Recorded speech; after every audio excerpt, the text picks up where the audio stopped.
Okay, let's talk about mental health. Let's talk about narcissistic relationship.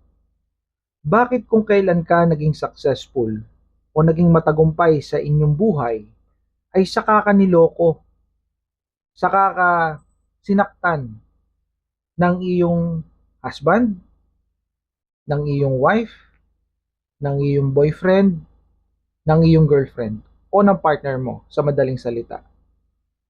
Bakit kaya? 'Di ba dapat baliktad? 'Di ba dapat kapag ka nakita niya na naging successful ka, lalo siyang nagiging faithful at nagiging loyal sa'yo, lalo kang sinusuportahan.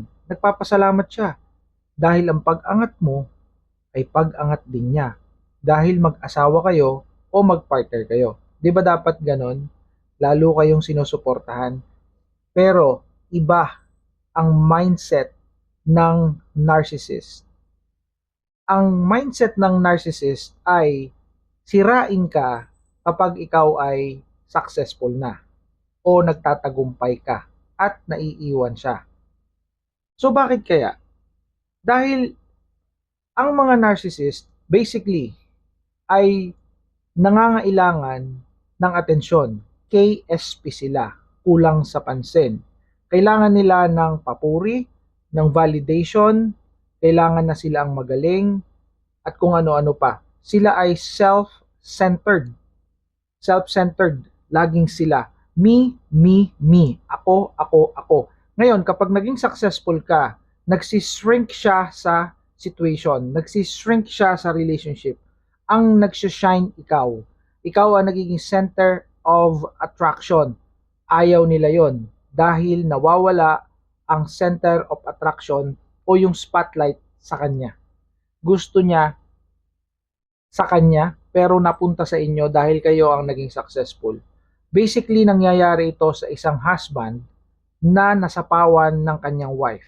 Let's say for example, isang magaling na abogado yung husband. Nangyari, yung wife magaling na negosyante.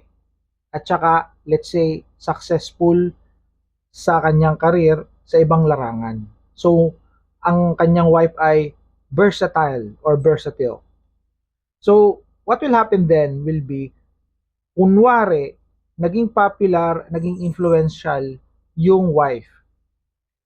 Tapos yung business, sobrang laki ng kinita. Milyon-milyon. So, what will happen then will be, magsishrink sa eksena itong husband.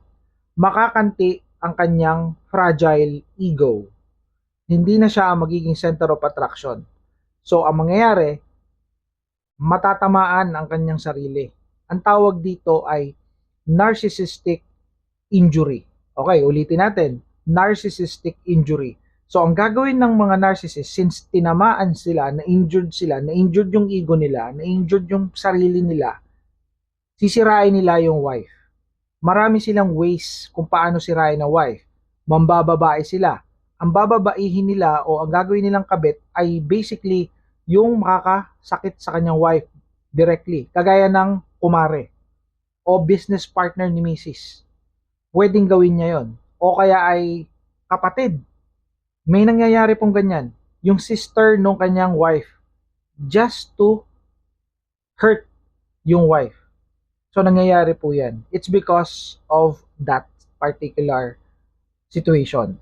So, nagkakameron ng narcissistic injury sa kanya. Ngayon, matanong nyo, Sir, applicable ba yan sa babae? Sa wife? Yes. Ganon din yon. Akala nyo sa lalaki lang, di ba? Nai-injured yung ego ng mga narcissistic husband or narcissistic boyfriend.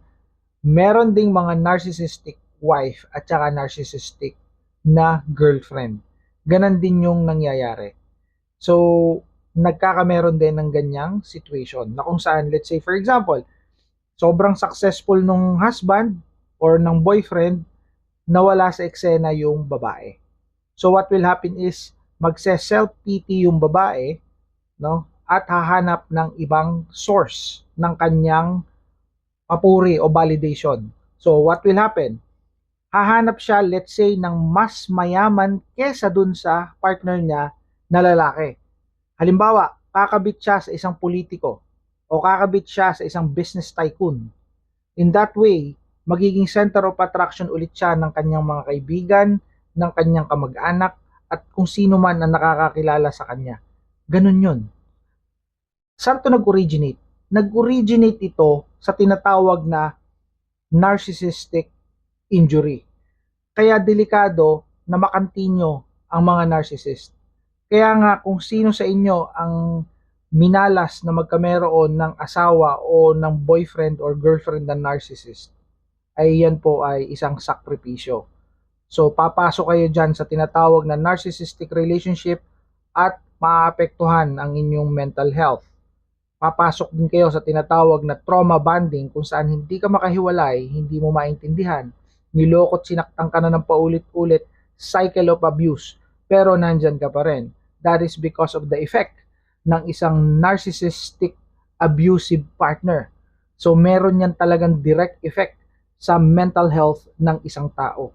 So anong ang maire-recommend natin dito? Basically, hiwalayan mo. Cut communication. Yan ang the best na pwede ninyong gawin. Bye for now.